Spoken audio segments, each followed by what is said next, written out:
Welcome to the Think Orange podcast, where we want to encourage and equip leaders just like you who are investing in the faith and the future of the next generation. I'm your host, Trey McKnight, and in this season of the podcast, we're interviewing leaders and authors who are creating resources to help us lead the generation to be more human.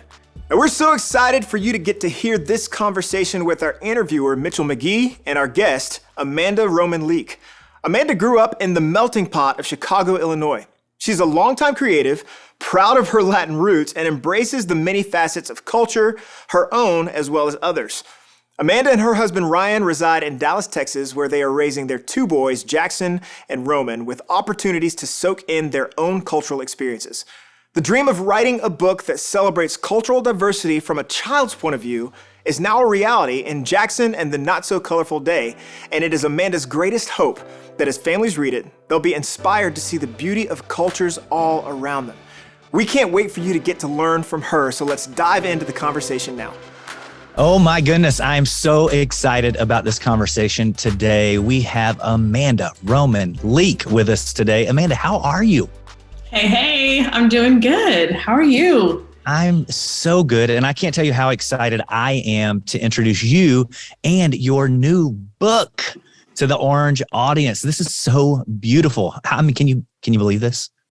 It's been a long time coming. This is not a quick venture that you go into. What I've discovered, children's books take a long time. So holding it in my hands feels so good.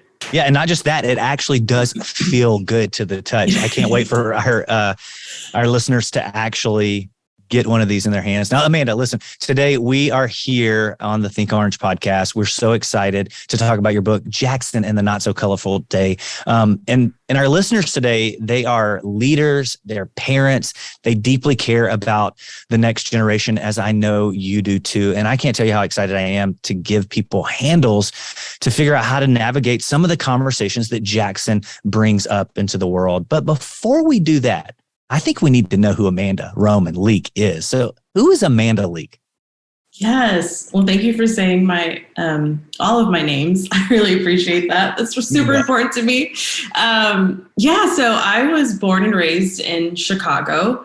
I briefly moved to Atlanta as a young adult, met my husband, Ryan Leak, and we settled in Dallas, and we live here now. We have two boys, Jackson, my eldest, and then I have another little son named Roman, my maiden name. So we're raising two boys. I'm a boy mom living in Dallas. My husband travels and speaks. He's on several teaching teams, and we dabble in that world of ministry. That's awesome. I love that. I did hear two boys. I've got four girls. So ooh. I'm on the opposite spectrum. So I can't wait. Total opposite. I can't wait to hear some of your parenting journey today. But I heard you mention one of your son's names is Jackson. The title of the book is Jackson and the Not So Colorful Day. So I'm assuming this book has a little something to do with your child. It does. And he, was definitely the inspiration behind the character Jackson in the book. And, when you sit down to write a children's book, your characters need personalities. And I went back and forth with what kind of personality does Jackson have? And one day when my son was sliding down the banister, I realized the character lives in my home. I have to do no further research. He's here. So you'll get to meet not only Jackson, the character, but know that it's also my Jackson as well. That's so good. So I'm assuming he had a little bit to do with this, not just the character, but maybe with the concept of the book. What, like in your mind, what was the catalyst for you writing a children's book? Yeah, so like I said before, we grew up in Chicago, which is an extremely big melting pot of a city. I'm Puerto Rican. My husband's Black. He also grew up in Chicago. And I went to an extremely multicultural school my whole life. And then I moved to Texas and... And enough said, right? So just different. That's just a little different culture. It's a little different culture. And And so my son was here and we put him in a school, and he was the only Black or Latin kid in the school. And I didn't mind it at first. And then I thought, I really need to expose him to more variety of cultures. And so we found a kindergarten, and it was extremely diverse. And one day on his 5th birthday, when I looked up, I saw that he had an Indian friend, and he had a Middle Eastern friend, and he had a Black friend. And I just thought, if I could freeze this moment for him right now and have him carry the message of this moment that he doesn't even understand the impact of it. If I can freeze this for him, and he can carry this throughout his life, how much more valuable of a person will he be? Jeez, that's beautiful. I want that for my kids. I mean, in fact, where we live as a family right now it's mostly white. And I remember showing up for my kids' first concert at their school when they were in kindergarten. And I leaned over to my wife and I said, where's everybody at? Because I wanted what you actually got to experience for your kids. And so we fight for that for our families. And I thank you so much for writing this book, because it's so helpful for us to even see as a family. Now, listen, in your book, I love it, but you write so beautifully about these kids' uniquenesses, like you speak to, and they're such a diverse audience. Now, was this ever, I know you're seeing it in your child, but was that ever a real moment for you? Like, was that a struggle for you growing up as even a kid? Yeah, look, like I said, I grew up in a very diverse city, and so that felt very natural for me. And so if you were to ask me at the time, are you okay with diversity? I would say absolutely, until I got positioned in a different city that wasn't Chicago. And then all of a sudden, all of my fears about reaching out to somebody who doesn't look like me or talk like me or think what I think kind of manifested. So when I moved to the South, I went from a very multicultural work environment to one that I was the only Latina working at that school at the time. And so, yeah, I think that as adults, we are not being truthful if we say that these conversations are not just challenging to have with children, they're challenging to have with ourselves. I think that there is a real special treat in bringing this topic to children as children, because there's no fear there. There's this fine line, and this is why I wrote the book. I think that there's this, to this age group specifically, I think there's this fine line where children don't see differences. We see these viral videos of a Black kid and a white kid, and they think they're siblings. I mean, they really believe that they're siblings. This is my sister. This is my brother. We're twins, and clearly we can see the difference, but they can't. And I think that there's a beauty to that naivety of, we don't see that there's any differences between us, but then there is an age where you do start to notice differences. Yeah. And I think that if we can capture that age group, and if we can turn that curiosity into appreciation, then that curiosity doesn't turn into fear, because it is natural for us to push away what doesn't feel comfortable to us. And so this book is a way of opening that conversation for children and hopefully as adults to say, how can I make myself just a tad bit uncomfortable today and reach out across to somebody else who naturally I wouldn't reach out to? Man, that's really strong. I love that so much. When I think about this book, I think about all of the different personalities. I think about all of the different colors. I mean, there are artists in this book. All of these kids having, something that's so unique about them. And then I think about myself as a youth pastor years ago, and I think about all of the diverse and different students that came in and out of my my fold at a church. And so I think for a leader today, what's really cool for them is to hear that every kid in your youth program isn't going to be the same. And I don't know, you said you're in ministry, you and Ryan are both in ministry. And was there ever a struggle, or is there a struggle in ministry? I know it was for me to surround yourself with just students who look like you and talk like you and feel the same as you, because that just feels natural. Is there anything in your mind that a leader could do as a youth leader or as a student leader or as a children's leader to make sure they're doing the extra thing to reach out to a kid who may look different or sound different, or even be different? Yeah, I think it's twofold. One, I think, if there's a child or an adolescent in any environment, or even an adult, and if it's hard for you as a leader to reach out to them, it's that much harder for them to be there. And so I think that's really important to keep in mind. I think this topic, if it's kept at the forefront of your mind, because really we're talking about kindness and empathy. And if that's kept at the forefront of your mind, and you're making decisions in that way, I think it's going to be super helpful. One of the things that, as I was writing this book, I kept thinking about Fred Rogers, and he's Mr. Rogers to us, right? If you remember, right? If you're old enough to remember.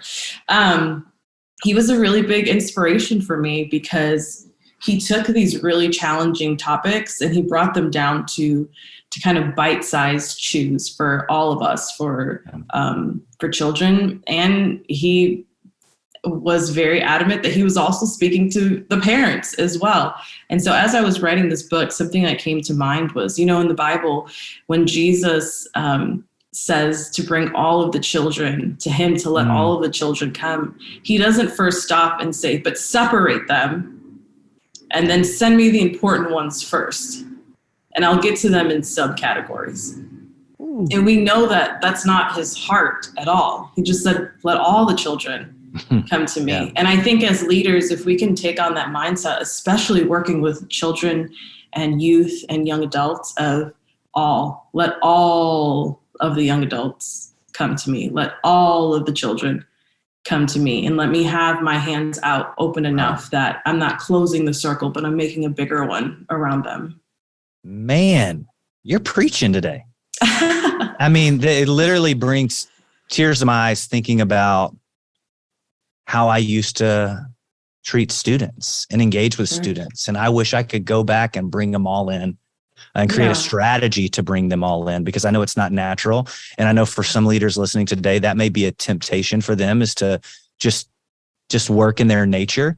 But as leaders, we're called to a higher standard, which means welcoming all and creating systems and ways to do that. So man, thanks for saying that. Let's pull back a little bit and lighten it up a little bit. I want to hear about these characters in the book. Tell us just a little bit about Jackson's story. I know you can't let it all out, because again, go buy the book and read it. But tell us a little about Jackson. Who are these characters in the book, Yeah, I'm really excited to tell you about the characters, especially because these are my son's real friends that I added to this book. So they're full of character and personality. But so Jackson and the Not So Colorful Day is a book about this boy Jackson. He's an artist, and his grandfather is an artist too. His grandfather is his guide throughout the book. And he's very, very confident about his skills in artistry. Specifically, he's a crayon artist. And he can do a lot with his crayons. And he's a little overconfident about his ability to see color. And one day he goes to bed and he's excited about this art show he's going to wake up and attend and win in his mind. And when he wakes up, the world has lost its color. So he goes on this journey with his grandfather to figure out where the color has gone in his world. And so as the Jackson loses color, the story also loses color as well. Now, Jackson goes on this journey, and as he goes on this journey to the art show, he picks up his friends along the way, and they're all artists as well.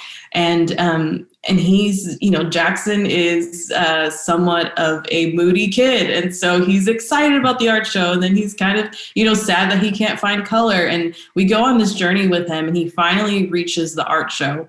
And to his surprise, he still hasn't seen any color until this one really magical moment in the book where a friend asks him to turn around, and he realizes where the source of all the color in his world was actually coming from. And his grandfather is there as a guide to kind of show him that, you don't have to win an art show to be a work of art, and that perhaps it's the people in your lives that add color to your world. Wow, that's cool. The grandpa, he reminds me so much of my granddad growing up. I called him Papa, and I did everything with him, and he was so patient with me, and he would do everything in his eyes to help me see the world differently. And so I appreciate so much that you brought a grandparent into this story. Now, is this a real life grandparent? Like, did this come from someone y'all know? Yeah, I knew I wanted him to have a guide in the story. I knew that I wanted the guide to have somewhat of a father-like role in his life. And then I just thought, there's so many multi-generational family homes right now with grandparents living in the home. Yeah. And there's just, as parents, sometimes you're caught up in doing all of the things for your kids. And so the reality is that grandparents have a little extra patience for your kids. And they understand. And they've lived twice the life that you have. So they have twice the wisdom, hopefully.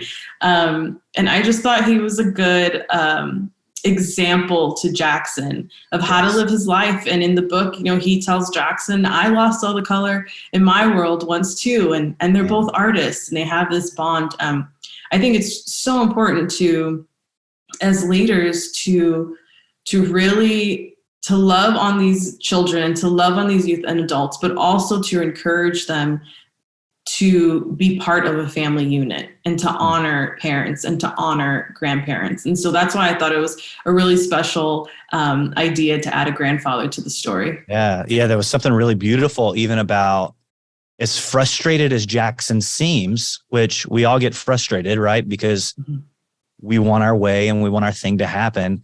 But there was this beautiful trust that he had with his grandpa, which I loved so much. Now, listen, I have my favorite character in the book, and I want to tell you who it is in just a second. But I need to know from you, like, you wrote this thing. Who's your favorite character? Other than Jackson, and we're not gonna show Jackson this, okay? So if it's someone other than Jackson. Who's your favorite character? Who are you most drawn to? That's so hard. That's like picking a favorite child. I can't. Hey, listen. Okay, I'm a dad of 4. I've already told you this, and there are seasons that I have favorite kids. Okay, I know people say you can't have a favorite, but you can have a favorite. So there's not one who stands out, who you're like, I love this character. Okay, I'll give you a little insight. Olivia, the character in the story, she's Latina, so I relate to her. But she has a little sister, and it's actually, I based this little sister off of a friend of mine's daughter. And she's so adorable. Her name's Avery, and she has Down syndrome. And I really wanted to include her in the story. And so I added her as a secondary character. You just see her visually. But I thought that the illustrator, Anna, did such a great job of really illustrating her to perfection, her little joy and her little glasses, and so sweet. So that's just a little extra tidbit. If you look at the story, Olivia's little sister in the book is actually based off of a friend of mine. So the detail is actually crazy. I know I've been holding this book up, but as you go through it, like, these kids, like, you can see their personalities in every drawing, in every page. And then with every conversation that comes up, you see a lot more of them. In fact, I'm going to tell you who my favorite is now. Okay. It's Akshaya. Yes. Did I pronounce that correctly? Yeah, perfect. Akshaya. Okay. Like, Akshaya is the friend that every human needs, right? It's like, she stays with you and she stays with you and she's patient with you until it's the moment. And she's like, hey, buddy, it's been here the whole time. Like, just look around you. And there's this beautiful moment with Akshaya and Jackson near the end of the book. And I'm not going to spill it for everybody, but where Akshaya just looks at Jackson and allows him to understand what really has been there the whole time in his life. Mm-hmm. And it's beautiful. And I want friends like that. Like when you think about, like youth leaders and parents and, we're fighting for our kids to have friends like Akshaya. Like, what are you doing in your kids' worlds to nurture friendships like this or mentors like this? Or, did you have anybody like this in your life, Amanda? Like, yeah. I mean, friendship seems like this really cool theme that's like underlying in this whole book. Yeah. I'm really glad you noticed that because Akshaya is kind of the antithesis of Jackson.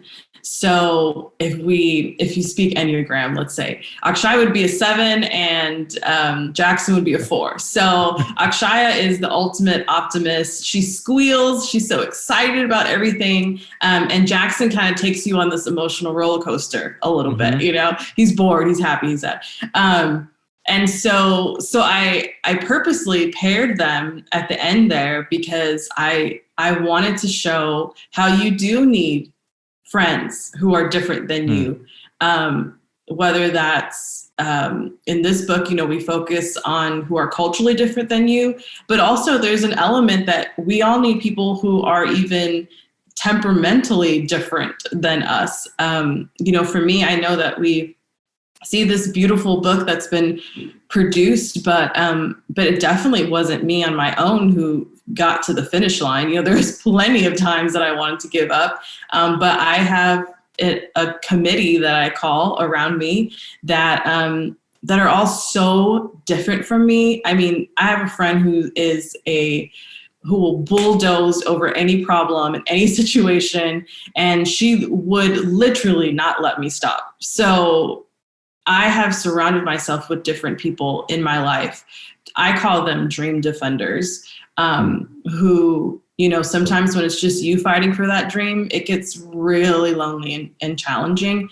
But when you have some dream defenders around you who are a lot different than you, they can withstand some blows for you and they can divide some sorrows. So I definitely like to keep my committee close by. And then I even think about my son right now, and Jackson's now 7. And he was on a basketball team recently, and he thinks he's Steph Curry and does all the moves. Don't we all? Right? I know.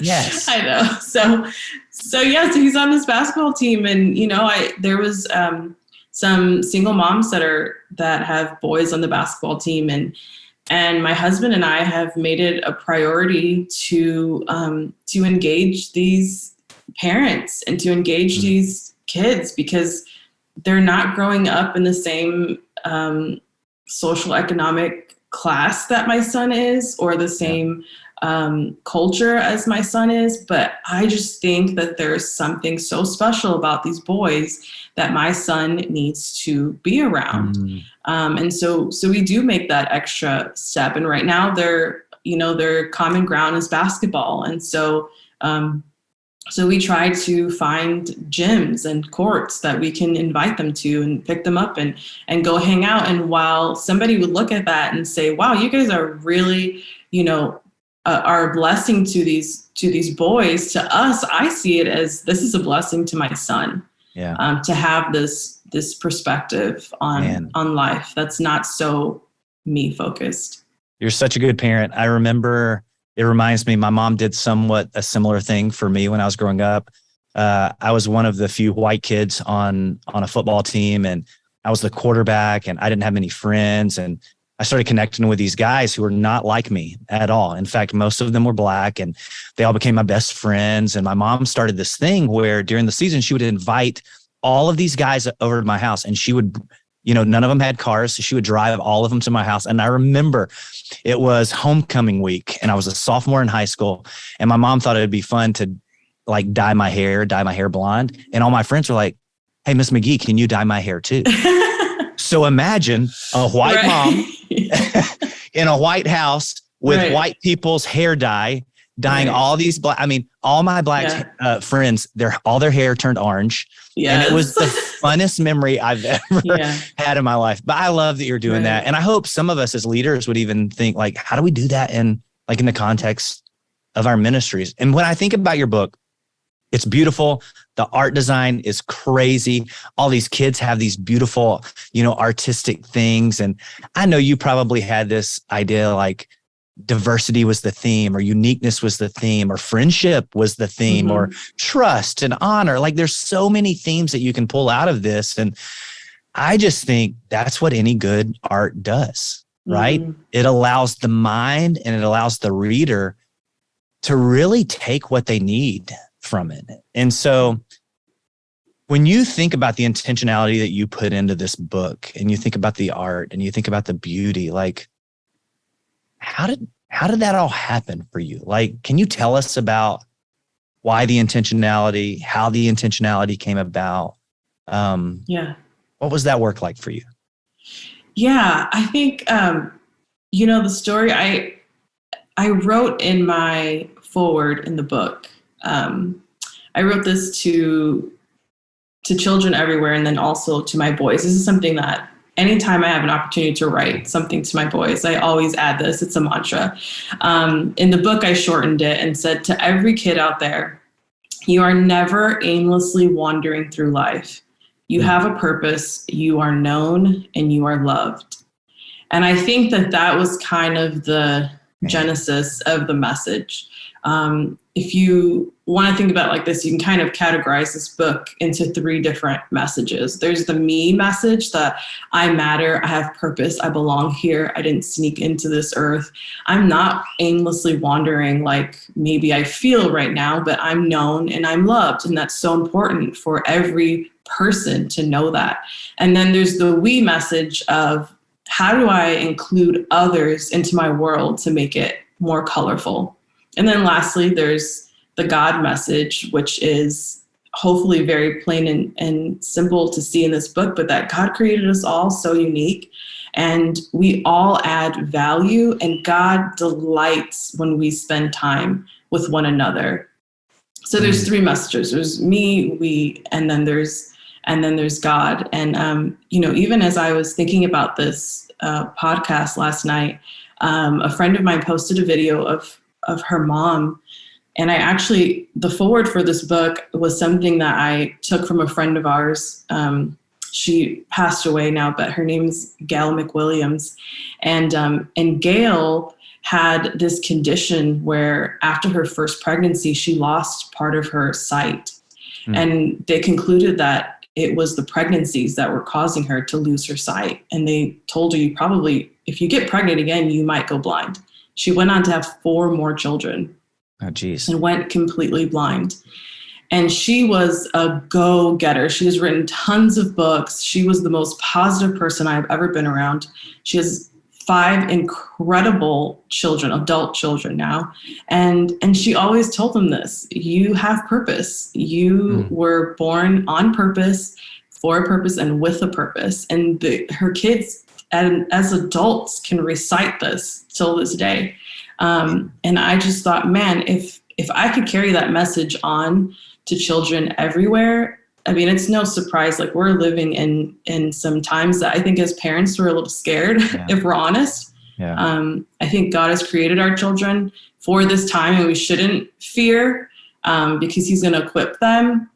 But the biggest thing to me that I see is just identity of who you are. And so if a child can know that they were born on purpose and with a purpose, like Gail said, then they can have the confidence to see that in somebody else.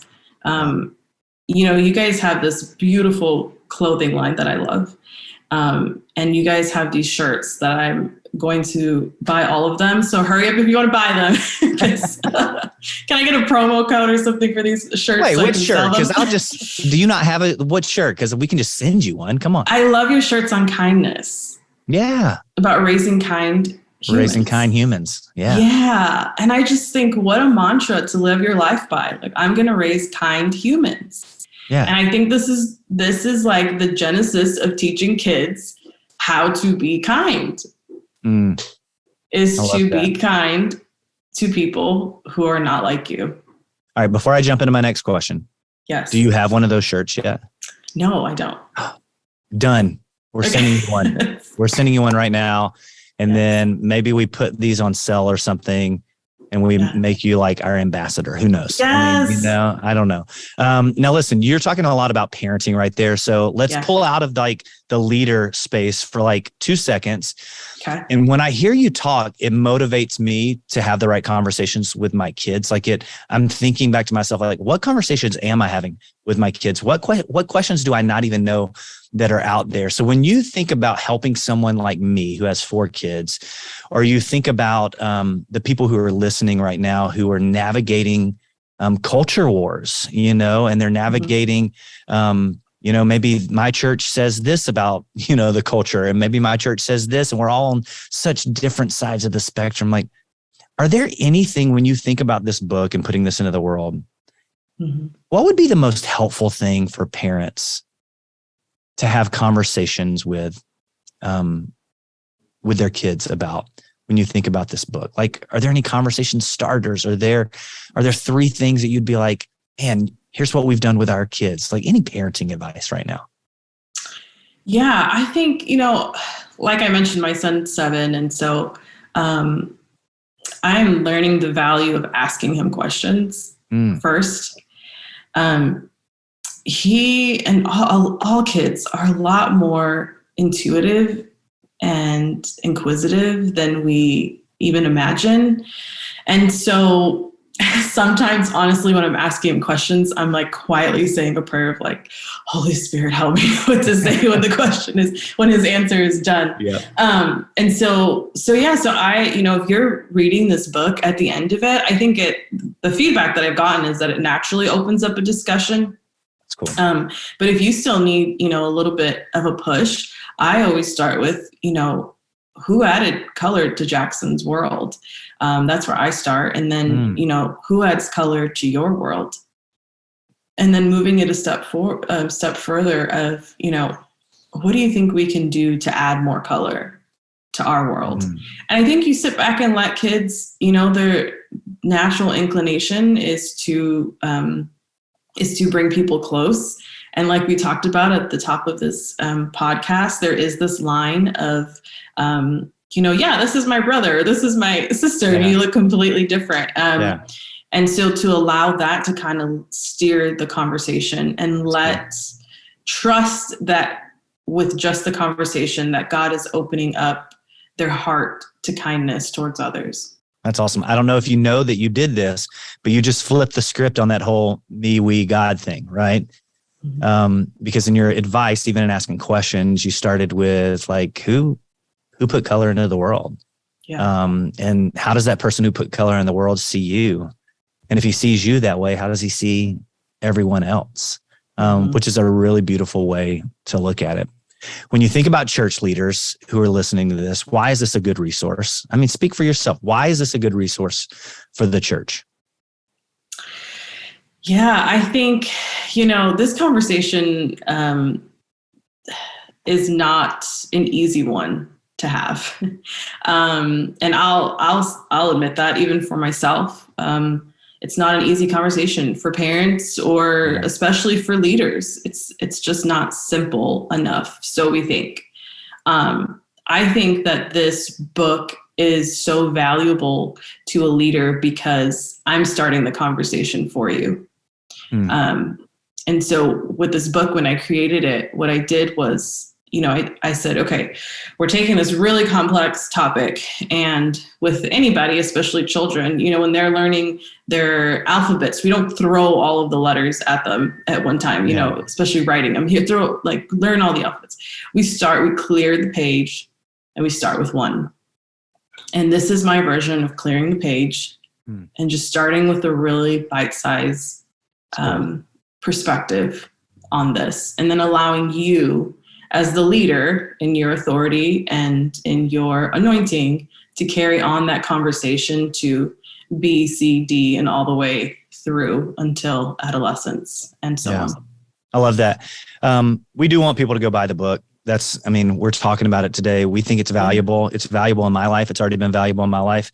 For instance, I learned from Akshaya, and I'm going to be more like Akshaya. I'm going to speak into people's worlds and let them know what I already see around them. And I think that's just beautiful. And I want to do that. But when you look at this book, you probably wrote it for a children's audience. It's geared towards like anywhere from a 3-year-old to a 9-year-old, and that's kind of the target for what it looks like. But the conversation that you can have from this for a family, I have teenagers. I have a daughter going into 9th grade.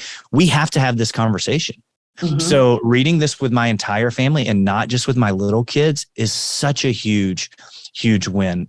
We're about to have to wrap up. I know this time has flown by, and it's been so much fun having this conversation. You're wise beyond your years. I mean, if you only have a 7-year-old, you only have to be what are you, like 20? It's like you're so young. Yeah.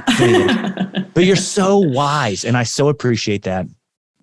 And for our leaders who are listening to this, I want you to answer one more question, if you could. Like, what's at stake for the next generation if we don't help our kids, our personal kids, and then the students and the kids that we've been entrusted with to help value and honor this conversation? What's at stake? Yeah, I think, I think what's at stake is perpetuating a generation that is me focused, is applauding personal victories, but not collective victories. Man. And the antithesis of that is, if we do fight, because sometimes it feels like a fight, to move the dial of kids learning that it's the world that God created all of us, that it's a little bit bigger than just me and my world. Yeah. I think we create what you guys are talking about is a kind generation. I tell my son all the time, he'll come home and he'll say, this is the worst day ever. And, all of these things. And I just tell him, you are so cute, but the world does not revolve around you, sweetheart. You sure are darn cute, but the world does not revolve around you. And sometimes I say to him, and I almost feel like I'm learning that lesson in my own right. But on a more serious note, I think that, we don't want to raise a generation that is so me focused. I think that I need to raise a generation that's kind. That's so good. Hey, thank you so much.